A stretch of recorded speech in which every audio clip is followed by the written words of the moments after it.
শেষ নবী হযরত মুহাম্মদ সাল্লাল্লাহু আলাইহি ওয়াসাল্লাম পৃথিবীর জন্য রহমত হিসেবে এসেছেন। আল্লাহ তাআলা কোরআনে বলেন, আমি তো তোমাকে বিশ্ববাসীর জন্য রহমত হিসেবেই প্রেরণ করেছি। সূরা আল আম্বিয়া আয়াত নাম্বার 107। শেষ নবী হযরত মুহাম্মদ সাল্লাল্লাহু আলাইহি ওয়াসাল্লামের জন্ম ঘিরে পৃথিবীতে অলৌকিক ঘটনা ঘটেছিল। কি ছিল সেই সব অলৌকিক ঘটনা? আপনারা দেখছেন নূরে জাহা।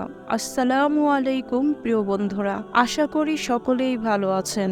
সর্বশেষ ও সর্বশ্রেষ্ঠ নবী হযরত মুহাম্মদ সাল্লাল্লাহু আলাইহি ওয়াসাল্লাম রবিউল আউয়াল মাসের 12 তারিখে 570 খ্রিস্টাব্দে পৃথিবীতে আগমন করেন। তার জন্মের সময় পৃথিবীতে অলৌকিক ঘটনা ঘটেছিল।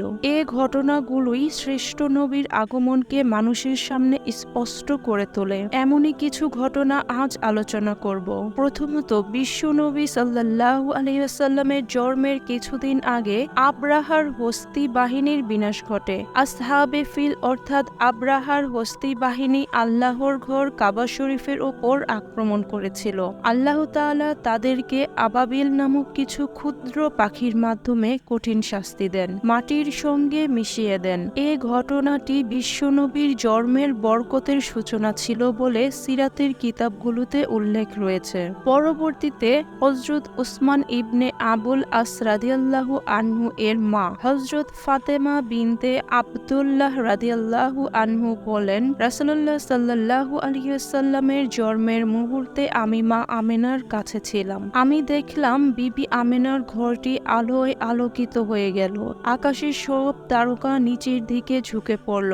আমার মনে হতে লাগলো তারকাগুলো যেন আমার উপর এসে পড়বে। তারকারাজি নিম্নমুখী হয়ে ঝুঁকে পড়ার দ্বারা এই ইঙ্গিত প্রদান করা হয়েছে যে অচিরেই পৃথিবী থেকে কুফর ও শিরক দূর হবে। হেদায়েতের উজ্জ্বল আলোতে এই পৃথিবী আলোকিত হয়ে উঠবে। পবিত্র কোরআনে এই বিষয়টি সুস্পষ্টভাবে আলোচনা করা হয়েছে। আল্লাহ বলেন, নিশ্চয়ই তোমাদের কাছে আল্লাহ তাআলার পক্ষ থেকে এসেছে হেদায়েত, আলো ও সুস্পষ্ট কিতাব। যারা তার সন্তুষ্টি কামনা করে আল্লাহ তাআলা তাদেরকে এই হেদায়েতের আলোকবর্তিকা ও কিতাবের সাহায্যে শান্তির পথে পরিচালনা করেন এবং তারই অনুমতিক্রমে কুফর শিরকের অন্ধকার থেকে তাদেরকে হেদায়েতের পথে নিয়ে আসেন। সূরা মায়দা আয়াত নাম্বার 15 ও 16। পরবর্তীতে হযরত ইরবাস ইবনে সারিয়া রাদিয়াল্লাহু আনহু থেকে বর্ণিত, তিনি বলেন, রাসূল সাল্লাল্লাহু আলাইহি ওয়াসাল্লামের সম্মানিত মা রাসূল সাল্লাল্লাহু আলাইহি ওয়াসাল্লামের শুভ জন্মক্ষণে এক নূর দেখেন,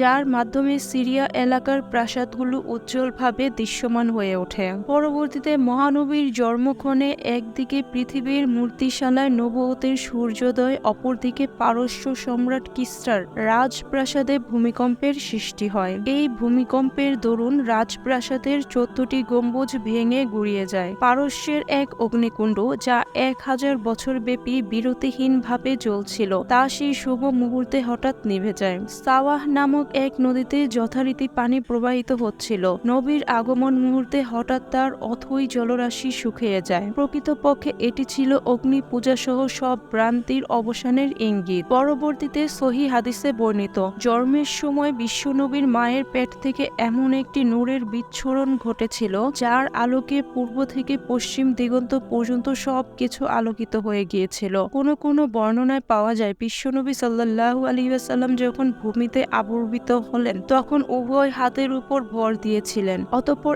এক মুষ্টি মাটি নিয়ে আকাশের দিকে দৃষ্টিপাত করলেন। পরবর্তীতে হযরত ইবনে সুফিয়ান বর্ণনা করেছেন, আয়েশা রাদিয়াল্লাহু আনহা বলেন, বিশ্বনবী সাল্লাল্লাহু আলাইহি ওয়াসাল্লামের জন্মগ্রহণের সময় এক ইহুদি ব্যবসার উদ্দেশ্যে মক্কা নগরীতে বসবাস করত।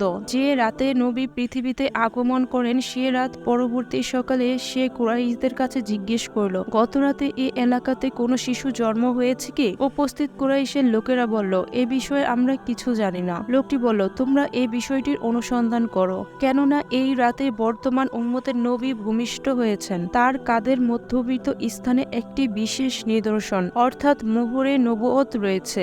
জন্মের পরপর শিশুটির মুখে জিন আঙ্গুল পুড়ে রাখার দরুন শিশুটি 2 দিন ধরে কারো দুধ পান করবে না। কুরাইশের লোকেরা সন্ধান করে জানতে পারল, আব্দুল মুত্তালিবের প্রিয়পুত্র আব্দুল্লাহর এক পুত্র সন্তান ভূমিষ্ঠ হয়েছে। ইহুদিকে এই সংবাদ জানানো হলে সে শিশুটিকে দেখার আগ্রহ ব্যক্ত করে বলল, চলো আমিও শিশুটিকে দেখব। ইহুদি লোক লোকটি যখন শিশুটিকে দেখল, তার দুই কাঁধের মাঝে মোহরে নবুয়তের নিদর্শন দেখতে পেল। তখন সে চিৎকার দিয়ে বেহুশ হয়ে গেল। হুঁশ ফিরে আসার পর লোকটি বলল, নবুয়তে বনি ইসরাইল আজ থেকে শেষ হয়ে গেল। হে কুরাইশ সম্প্রদায়, ভবিষ্যতে এই শিশু তোমাদের প্রতি এমন এক আক্রমণ পরিচালনা করবে যার সংবাদ পূর্ব থেকে পশ্চিম পর্যন্ত ছড়িয়ে পড়বে। পরবর্তী হলো, নবীজির জন্মের আগে বেশ কয়েক বছর আরবে দুর্ভিক্ষ দেখা দিয়েছিল। তার জন্মের বছর আরবের সেই দুর্ভিক্ষ কেটে যায়। আরবের ঘরে ঘরে আনন্দ উল্লাস চলতে থাকে, যেহেতু একই বছরে কুরাইশরা আবরাহার বিরুদ্ধে জয়লাভ করেছিল এবং দুর্ভিক্ষ থেকে পরিত্রাণ পেয়েছিল। তাই বছরটিকে আরবরা সানাতুল ফাতহ ওয়াল ইতিহাজ বা বিজয় ও আনন্দের বছর নাম দিয়েছিল। পরবর্তী ঘটনা হলো, অন্য বর্ণনা এসেছে হযরত আবু উমামা রাদিয়াল্লাহু আনহু থেকে বর্ণিত, রাসূলুল্লাহ সাল্লাল্লাহু আলাইহি ওয়াসাল্লাম বলেন, আমি তোমাদের আমার প্রাথমিক বিষয় সম্পর্কে বলছি। আমি হলাম ইব্রাহিম আলাইহিস সালামের দোয়া ও ঈসা আলাইহিস সালামের সুসংবাদ। আমার মায়ের স্বপ্ন যা তিনি আমাকে প্রসব করার সময় দেখেছিলেন, তা হলো এমন এক নূর উদ্ভাসিত হয়েছে যার মাধ্যমে আমার আম্মাজানের জন্য সিরিয়ার প্রাসাদও উজ্জ্বল হয়েছিল। পরবর্তী অলৌকিক ঘটনা হলো, প্রিয় নবী সাল্লাল্লাহু আলাইহি ওয়াসাল্লামের আম্মাজান যখন তাকে গর্ভে ধারণ করলেন, তখন অগণিত আশ্চর্য ঘটনা প্রকাশ পেয়েছিল। এমনকি 9 মাস পূর্ণ গর্ভকালীন তিনি কোনো কষ্ট অনুভব করেননি। মাতৃগর্ভে থাকাকালে মা আমিনা অনেক শুভ স্বপ্ন দেখেন। স্বপ্নযোগে তাকে নবী পাক সাল্লাল্লাহু আলাইহি ওয়াসাল্লামের পবিত্র নাম মোবারক বলে দেওয়া হয়। এমনকি এও বলা হয় যে, হে আমিনা, তোমার গর্ভে আমানত আছেন দুই জাহানের সর্দার ও সৃষ্টির শ্রেষ্ঠ ব্যক্তিত্ব মুহাম্মদুর রাসূলুল্লাহ সাল্লাল্লাহু আলাইহি ওয়াসাল্লাম। প্রিয় বন্ধুরা, আমরা বুঝতেই পারছি যে প্রিয় নবীজি হযরত মুহাম্মদ সাল্লাল্লাহু আলাইহি ওয়াসাল্লামের আগমন শুধু মুসলিম জাতি নয়, বরং সমগ্র বিশ্বের জন্য রহমত ও আশীর্বাদ। আল্লাহ তাআলা মুসলিম উম্মাহকে নবীজির পবিত্র সিরাত বেশি বেশি পড়ার ও জানার তৌফিক দান করুন,